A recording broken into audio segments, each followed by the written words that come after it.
एक बार की बात है। एक गांव में राजू नाम का एक चरवाहा अपने माता पिता के साथ रहता है। वैसे तो वो बहुत अच्छा लड़का था, पर उसे एक ही बुरी आदत थी, झूठ बोलने की। झूठ बोलने के साथ साथ वो बहुत लापरवाह था। उसका किसी भी काम में मन नहीं लगता था। एक दिन राजू स्कूल से आने के बाद आराम कर रहा था। तभी उसके पिता ने वहां आकर उससे पूछा, राजू, तुमने स्कूल की पढ़ाई कर ली? हाँ पिताजी, कर ली। ठीक है, मैं भेड़ों को चराने जा रहा हूँ। ठीक है पिताजी। राजू ने अपने पिता से झूठ बोला, क्योंकि उसने कोई पढ़ाई नहीं की थी। वाह, आखिर मेरा झूठ मेरे काम आ ही गया। राजू ऐसे ही सबसे झूठ बोलता रहता था। फिर एक दिन राजू के पिता बीमार पड़ गए, जिसके कारण वो अपने भेड़ों को चराने नहीं जा पाए और उन्होंने राजू को बुलाकर भेड़ों को चराने का काम दिया। बेटे राजू, मेरी तबीयत ठीक नहीं लग रही, इसलिए मैं चाहता हूँ कि कुछ दिनों तक तुम भेड़ों को चराने ले जाओ। हाँ हाँ पिताजी, क्यों नहीं। और हाँ, भेड़ों का ध्यान रखना, एक भी भेड़ खोनी नहीं चाहिए। कहीं खेलकूद करने के चक्कर में मत लग जाना। मेरे साथ सारे भेड़ बिल्कुल सुरक्षित रहेंगे। भेड़ों की सुरक्षा का भरोसा दिलाकर राजू उन्हें चराने पास के जंगल में ले गया। उसने जंगल जाकर भेड़ों को चरने के लिए छोड़ दिया और खुद एक पेड़ के नीचे बैठ उन्हें देखने लगा। लेकिन थोड़ी ही देर में उसका मन ऊब गया। राजू को कुछ समझ में नहीं आ रहा था कि क्या करे। तभी उसकी नजर पास के खेत में काम करते कुछ लोगों पर पड़ी। उसने उन्हें देख उनसे मस्ती करने की सोची, ताकि उसका मनोरंजन हो पाए। तभी उसके दिमाग में एक योजना आई और उसने जोर से चिल्लाना शुरू किया, भागो भागो, भेड़िया आया, कोई मुझे बचाओ, भेड़िया आ गया। राजू की आवाज सुन खेत में काम करने वाले लोग घबरा गए और सब काम छोड़कर राजू को बचाने के लिए उसकी तरफ डंडे, फावड़ा और जो भी उन्हें मिल सका लेकर भागे। पर जब वो राजू के पास पहुँचे तो उन्होंने देखा कि वहाँ कोई भेड़िया नहीं है और राजू उन पर हंस रहा है। राजू, कहाँ है भेड़िया और तुम हंस क्यों रहे हो? अरे कोई भेड़िया नहीं है, मैं तो मजाक कर रहा था। राजू, ये भी कोई मजाक करने की बात है? हमें लगा तुम मुसीबत में हो, इसलिए हम सब काम छोड़कर तुम्हें बचाने आए और तुम झूठ बोल रहे थे। ये आदत ठीक नहीं है। हाँ हाँ, ठीक है, समझ गया। अब आगे से नहीं करूँगा। गांव वाले वहाँ से चले गए। अगले दिन फिर राजू अपने भेड़ों को लेकर जंगल में गया और उसने फिर से अपने मनोरंजन के लिए वही योजना अपनाई। ओ भागो भागो, भेड़िया आया, कोई मुझे बचाओ, भेड़िया आ गया। राजू की चीख सुनकर फिर से गांव वाले अपना अपना काम छोड़कर राजू को बचाने आए। पर पिछली बार की तरह इस बार भी राजू झूठ बोल रहा था। वहाँ कोई भेड़िया नहीं था। राजू, ये बिल्कुल अच्छी बात नहीं है। तुम रोज रोज झूठ बोलकर हमारा काम खराब करते हो। इस तरह तो तुम्हारी बात पर कोई भरोसा नहीं करेगा। आप लोगों में इतनी समझ भी नहीं कि इस जंगल में कोई भेड़िया नहीं रहता। आप लोग बेवकूफ हो जो दौड़ते हुए आ जाते हो। पर एक बात कहूँ, आप लोगों की बेवकूफी देखकर मुझे तो बड़ा मजा आया। चलो चलो, इसे तो समझाना ही बेकार है। अगले दिन राजू फिर से अपने भेड़ लेकर उसी जंगल में उन्हें चराने गया और उसने फिर से गांव वालों के साथ मस्ती करने की सोची। राजू अपनी योजना के अनुसार चिल्लाने ही जा रहा था, तभी उसने सामने झाड़ियों में कुछ हलचल देखी। वो रुक गया और ध्यान से उधर देखने लगा। तभी झाड़ियों को चीरता हुआ सच में एक भेड़िया वहां आ गया और राजू के सामने खड़ा हो गया। राजू ये देखकर डर गया। बचाओ बचाओ, भेड़िया आया, जल्दी कोई बचाओ, ये भेड़िया ये मुझे खा जाएगा। राजू अपने प्राण बचाने के लिए पेड़ पर चढ़ के चिल्लाने लगा। अरे सुनो, वो राजू फिर से भेड़िया आया चिल्ला रहा है। चिल्लाने दो, अब उसके झूठ के जाल में हम फंसने वाले नहीं हैं। चुपचाप अपना काम करो। सही कहा। अगर वहाँ गए तो फिर से हमें देख के हंसेगा और हमारा मजाक उड़ाएगा। उधर राजू मदद के लिए चिल्लाता रहा, पुकारता रहा, लेकिन गांव वालों ने उसकी बात को फिर से मजाक समझकर जाना जरूरी नहीं समझा। इधर भेड़िया राजू के भेड़ों की तरफ बढ़ता जा रहा था। राजू असहाय होकर भेड़िए के ऊपर चिल्लाने लगा, कोई तो बचाओ, ये भेड़िया मेरे भेड़ों को खा जाएगा। राजू के चीखने चिल्लाने का कोई असर ना भेड़िए पर पड़ा ना गांव वालों पर, और देखते ही देखते भूखे भेड़िए ने राजू के भेड़ों पर हमला कर दिया और उन्हें एक एक करके खा गया। राजू ये सब पेड़ के ऊपर से देखता रहा, पर अपने भेड़ों को बचाने के लिए कुछ नहीं कर पाया। राजू को उसकी झूठ बोलने की आदत भारी पड़ गई, जिसे उससे अपने भेड़ों के प्राणों से चुकाना पड़ा। भेड़िया राजू के भेड़ों को अपना भोजन बनाकर वहाँ से जाने लगा। तभी एक गांव वाले की नजर उस पर पड़ी। अरे वो देखो, ये तो सच का भेड़िया आ गया। कहीं राजू सच में तो मुसीबत में नहीं? चलो। गांव वाले राजू को बचाने के लिए भागे, लेकिन तब तक बहुत देर हो चुकी थी। भेड़िए ने राजू के सारे भेड़ खा लिए थे और राजू डरा सहमा पेड़ के ऊपर बैठा था। गांव वाले राजू को पेड़ पर देख चिल्लाए, क्या हुआ राजू, पेड़ पर क्यों चढ़े हो? भेड़िए के डर से, उसने हमारे सारे भेड़ खा लिए। अरे तो इसलिए तुम चिल्ला रहे थे? हमें तो लगा कि आज भी हमेशा की तरह झूठ बोल रहे हो, इसलिए कोई तुम्हारी मदद के लिए नहीं आया। इसलिए मैंने तुम्हें समझाने की कोशिश की थी। अगर तुम रोज रोज मजाक के नाम पर झूठ नहीं बोलते, आज तुम्हारे भेड़ जिंदा होते। राजू को मन ही मन बहुत दुख हुआ और उसे ये बात समझ में आ गई कि झूठ बोलने का परिणाम बुरा ही होता है। गांव वालों ने मिलकर राजू को पेड़ से उतारा और राजू को अपनी गलती का एहसास हो गया था। उसने कसम खाई कि आगे से कभी झूठ नहीं बोलेगा और गांव वालों से अपने झूठ से परेशान करने के लिए माफी भी मांगी। मुझे माफ कर दीजिए, मैंने झूठ बोलकर बहुत बड़ी गलती कर दी। मुझे ऐसा नहीं करना चाहिए था। मैं आप सबसे वादा करता हूँ कि अब से कभी किसी से झूठ नहीं बोलूंगा। और इस घटना से राजू को ये भी समझ में आ गया कि झूठ बोलने की वजह से हम लोगों का विश्वास खो देते हैं और समय आने पर कोई हमारी मदद नहीं करता। इसलिए हमें कभी झूठ नहीं बोलना चाहिए। एक बार की बात है, जंगल में एक हाथी और लोमड़ी बहुत अच्छे दोस्त हुआ करते थे। पूरे जंगल में उनकी दोस्ती की मिसाल दी जाती थी। दोनों हमेशा साथ साथ घूमते थे। हाथी बहुत सीधा और शांत स्वभाव का था, जबकि लोमड़ी बहुत चतुर और चालाक था। वो तो घूमने भी हाथी के ऊपर ही बैठकर जाता था।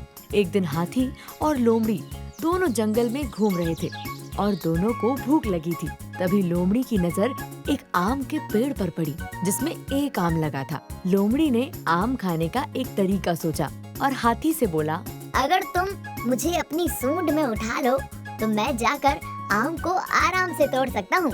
वाह दोस्त, तुम तो सच में बहुत बुद्धिमान हो। हाथी ने लोमड़ी को अपनी सूंड में उठा लिया और इस तरह लोमड़ी आम तक पहुँच गया। लेकिन उसके दिमाग में कुछ और ही चल रहा था।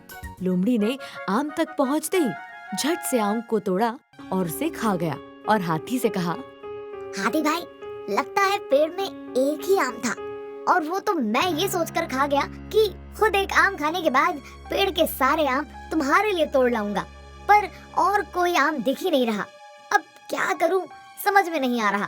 कोई बात नहीं लोमड़ी भाई, तुम खाओ या मैं, बात तो एक ही है। आखिर तुम मेरे सबसे अच्छे दोस्त हो। वो तो है, हमारी दोस्ती के चर्चे तो पूरे जंगल में हैं। इस तरह लोमड़ी ने अपनी चतुराई भरी बातों से हाथी को बहला दिया और दोनों आगे की ओर बढ़ चले। और कुछ दूर चलते ही कुछ ऐसा हुआ जिसकी उन्होंने कल्पना भी नहीं की थी। उनके सामने एक खतरनाक शेर आ गया जो कई दिनों से भूखा लग रहा था। वाह, हाथी और लोमड़ी, बड़े दिनों के बाद आज पेट भर के खाना मिलेगा। अब तुम दोनों को मुझसे कोई नहीं बचा सकता। तुम दोनों को खाकर अब मैं अपना पेट भरूंगा। लोमड़ी और हाथी ने मिलकर शेर को बहुत समझाने की कोशिश की कि वो उन्हें ना खाए, पर शेर ने उनकी एक न सुनी। तभी लोमड़ी को पास की जमीन में एक बड़ा सा गड्ढा दिखाई दिया और उसको एक तरकीब सूझी और उसने खुद को बचाने के लिए एक नाटक किया। ठीक है शेर भाई, लेकिन इससे पहले कि तुम हमें खाओ, मुझे तुमसे अकेले में कुछ बात करनी है। कैसी बात? वैसे भी मरने वाले की आखिरी इच्छा पूरी करना सबका धर्म होता है। आखिरी इच्छा, जल्दी बोलो। यहाँ नहीं, अकेले में। शेर को अपने साथ उस गड्ढे के सामने ले गया ताकि उसकी योजना काम कर सके और वो किसी तरह अपनी जान बचा ले। शेर भाई, मुझे देखो, छोटा सा लोमड़ी हूँ। मुझे खाकर तो तुम्हारा पेट भी नहीं भरेगा। अगर खाना ही है तो इस हाथी को खाओ। अगर एक बार इसका शिकार कर लिया तो कई दिन तक इसे खा सकोगे। और हाथी इतना बड़ा है कि इसे पकड़ पाना शायद तुम्हारे बस की बात ना हो। क्या? पर वो तो तुम्हारा दोस्त है। अरे कैसा दोस्त, वो तो एक मूर्ख हाथी है। अगर तुम मेरी बात मानो तो मेरे पास एक तरकीब है। लोमड़ी ने अपनी चाल चल दी। असल में वो हाथी को बचाने के लिए नहीं बल्कि अपने प्राण बचाने में लगा हुआ था, जिसके लिए वो अपने दोस्त हाथी की बलि देने के लिए भी तैयार था। शेर भी उसकी बातों में आ गया और बोला, बात तो तुम ठीक कह रहे हो। अगर हाथी का शिकार कर लिया तो खाना ही खाना होगा, लेकिन इसे पकड़े कैसे? क्या है तुम्हारी योजना? ये गड्ढा देख रहे हो? अगर हम दोनों मिलकर किसी तरह हाथी को इस गड्ढे में गिरा दें तो ये ऊपर नहीं आ पाएगा। फिर हम आराम से इसका शिकार कर पाएंगे। लोमड़ी ने शेर को अपनी चतुराई से अपनी ओर मिला लिया और हाथी को उस गड्ढे में गिराने की अपनी तरकीब शेर को बताई, जो उसने पहले से ही सोच कर रखी थी। तुम्हारी योजना तो सच में बहुत अच्छी है।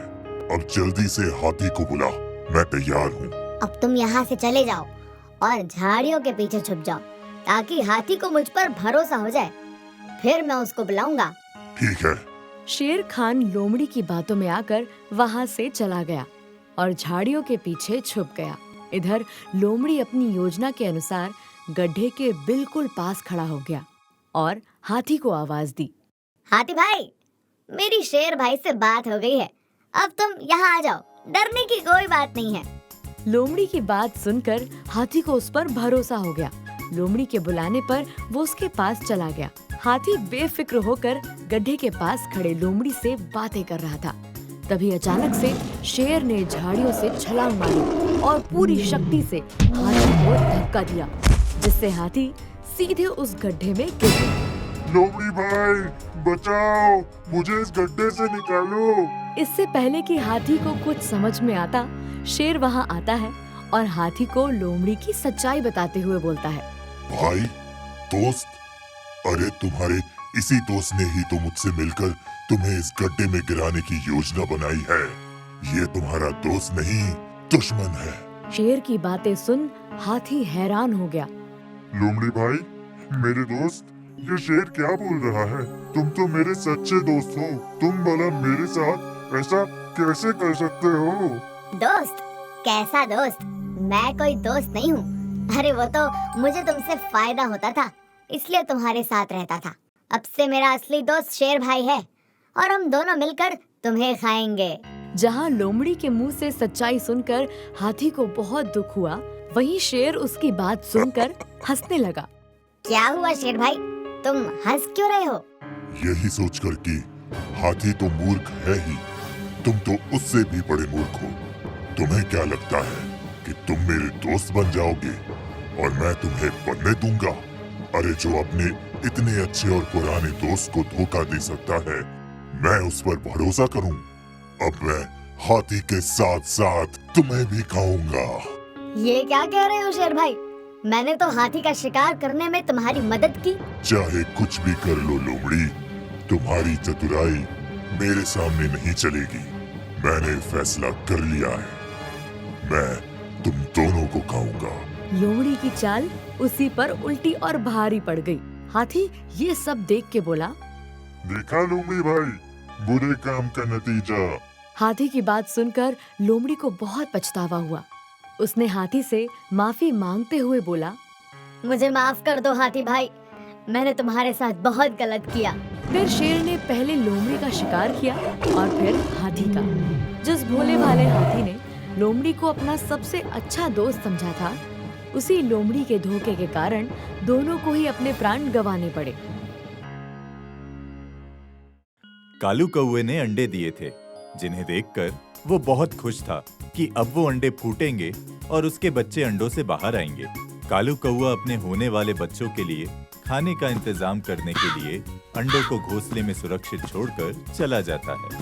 पर वहीं पेड़ के नीचे एक सांप का बिल था, जिसमें एक खतरनाक सांप रहता था। वो चुपके से कालू कौवे की सारी बातें सुन लेता है।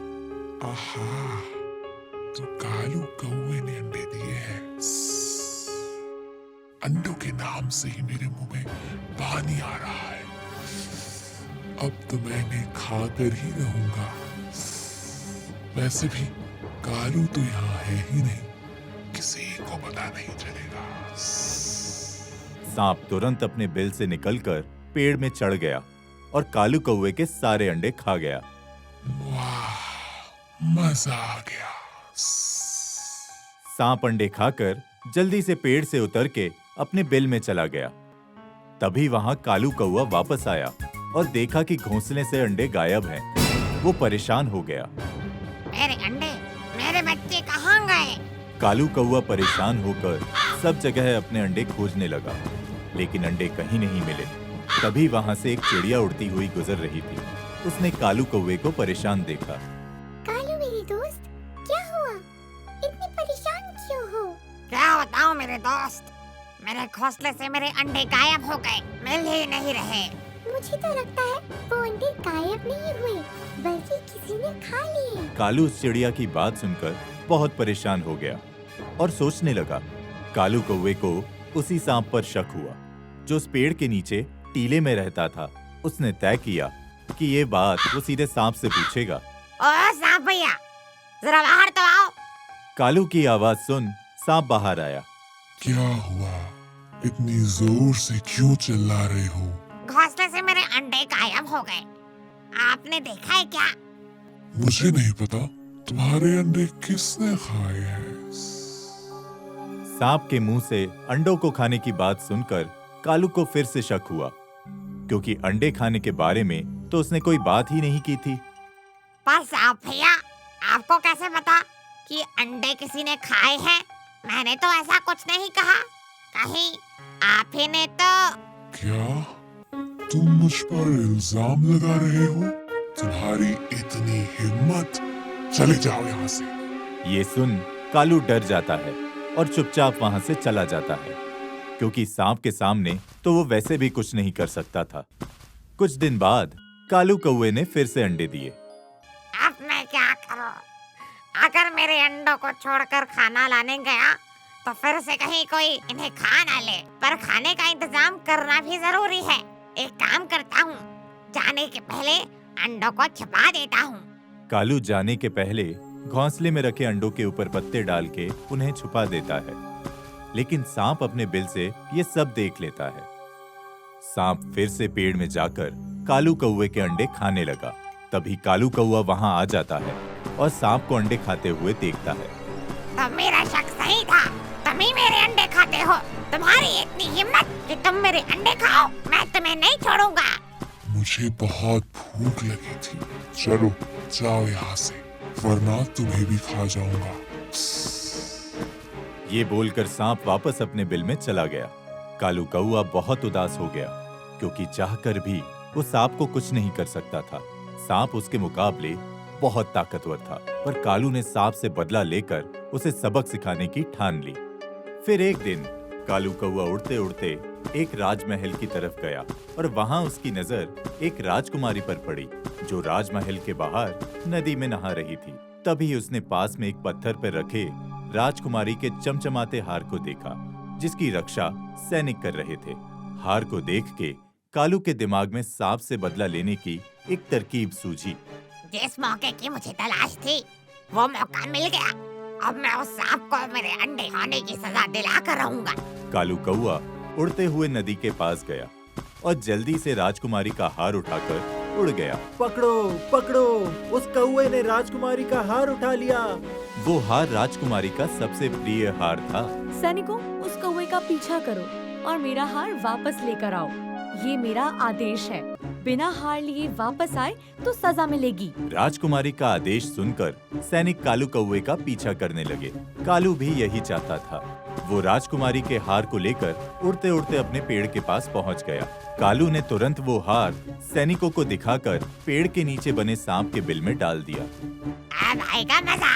मेरे अंडे खाए थे ना, अब तुम्हें उसकी सजा मिलने का समय आ गया है। मैंने कौवे को हार इस बिल में डालते देखा। हाँ, मैंने भी देखा। जल्दी से ये टीला तोड़ के हार को निकाल लेते हैं। जैसा कि कालू कौवे ने सोचा था, सैनिकों ने बिना सोचे समझे सांप के बिल को तोड़ना शुरू कर दिया। कालू कौवा पेड़ में बैठकर ये सब देख रहा था। तोड़ो तोड़ो, बहुत अच्छे। मेरे अंडे खाए थे ना, मुझे खाने की धमकी दे रहे थे। अब अपना घर बचा के दिखाओ। अपने बिल को टूटता देख सांप जल्दी से बाहर आया और देखा सैनिक उसके घर को तोड़ रहे हैं। सांप डर गया। तभी सैनिकों की नजर सांप के गले में पड़ती है, जहां राजकुमारी का हार लटका हुआ था। वो रहा राजकुमारी का हार। चलो इस सांप को मारकर हार ले लेते हैं। सैनिक अपने भाले से सांप पर वार करने लगे। सांप दर्द से चिल्लाता रहा। बचाओ, बचाओ, मुझे छोड़ दो, मैंने कुछ नहीं किया। सैनिकों ने सांप को मार के हार उसके गले से निकालकर वहां से चले गए। मिल गया हार। अब जल्दी से चलो, इसे राजकुमारी को वापस करते हैं। ये सब देख कालू कौवा बहुत खुश था, क्योंकि उसका बदला पूरा हो चुका था और अब उसके अंडों के लिए वहां कोई खतरा नहीं था। देखा, बुरे काम का नतीजा। तुमने मेरे अंडे खाए थे ना, आज तुम्हें उसकी सजा मिली है। तुमने मेरे बच्चों को मारा, आज खुद तुम्हारी मौत हो गई। तभी वहां वही चिड़िया उड़ती हुई आई और कालू कौवे को इतना खुश देखकर उससे पूछा, क्या हुआ कालू भाई, बड़े खुश दिखाई दे रहे हो। तुम्हारा शक बिल्कुल सही था दोस्त। मेरे अंडे ये सांप खा जाया करता था, लेकिन आज इसे इसके कर्मों की सजा मिल ही गई। जैसी करनी वैसी भरनी। चलो अब तो तुम बिल्कुल सुरक्षित हो। इस तरह कालू कौवे ने सांप से अपना बदला लिया और सांप को उसके कर्मों की सजा दी।